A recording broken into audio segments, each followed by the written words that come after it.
नहमदुहु व नसल्ली अला रसूलिहिल करीम। अम्मा बाद फ़ाउज़ बिल्लाहि मिनश्शैतानिर्रजीम बिस्मिल्लाहिर्रहमानिर्रहीम। मोहतरम नाज़रीन, यासीन शाह जब्बारी रूहानी दुनिया यूट्यूब चैनल के साथ आपके सामने एक ख़ास अमल लेकर हाज़िर हुआ है। जिन्नात का आसान इलाज। जिन लोगों को कि जिन्नात के दौरे पड़ते हैं, या जिन लोगों को जिन्नात महसूस होते हैं, या जिनके घरों में जिन्नात मौजूद हैं, या जिनके जिस्म में जिन्नात मौजूद हैं, उन तमाम के लिए ये बहुत ही आसान और तीर बहदफ इंतहाई मौसर इलाज है। ये उन लोगों के लिए पेश किया जा रहा है कि जो लोग के जाली आमिलों के चक्कर में नहीं पड़ना चाहते और जाली आमिलों को पैसे दे देकर थक चुके हैं और उन्हें कोई फ़ायदा हासिल नहीं हुआ। इंशाअल्लाह इस कुरानी अमल से आपको ज़रूर फ़ायदा होगा। ये अमल हमारे बुज़ुर्गों की ख़ुसूसी अता है। इसकी इजाज़त के लिए आप कमेंट्स बॉक्स में हमसे रब्ता करके इजाज़त तलब कर सकते हैं, या हमारे ऑफिशियल नंबर जो कि स्क्रीन पर आपको दिखाया जा रहा है उस पर भी इजाज़त व्हाट्सएप के ज़रिए ले सकते हैं। याद रखें कि किसी भी अमल की इजाज़त लेने से उसकी ताकत दुगनी हो जाती है। तो इस अमल की बहुत ही मखसूस सी शराइत हैं जो अगर आप पूरी करेंगे तो इंशाअल्लाह रब ताला ने चाहा तो ज़रूर ज़रूर इसके करिश्मात देखकर आप हैरान होंगे। जिस शख्स को भी दौरे पड़ते हैं या जिस शख्स को जिन्नात महसूस होते हैं, हकीकतन उस पर जिन्नात हों, तो इंशाअल्लाह उसके लिए इस अमल को कीजिए।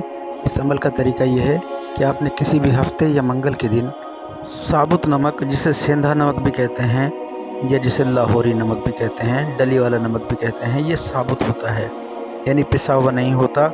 इस नमक को आपने ले लेना है और इस नमक की 7 डलियाँ आपने लेनी हैं। 7 अदद छोटी छोटी डलियाँ आप ले लेंगे और 7 डली आप एक प्लेट में अपने सामने रखकर इस अमल को करेंगे। ये अमल ज़ोहर की नमाज के बाद हफ्ते के दिन या मंगल के दिन, दोनों में से किसी एक दिन आपने करना है। ज़ोहर की नमाज के बाद आपने पाक साफ़ होकर एक अलग जगह का इंतखाब करना है और वहाँ बैठकर इस अमल को करना है। आपने 1000 बार सूरह बकरा की आयत नंबर 72 को पढ़ना है। अव्वल व आखिर दुरूद इब्राहिमी 40 बार, और दरमियान में 1000 बार आपने सूरह बकरा जो कि कुरान पाक के शुरू में है, आपने इसकी आयत नंबर 72 को पढ़ना है।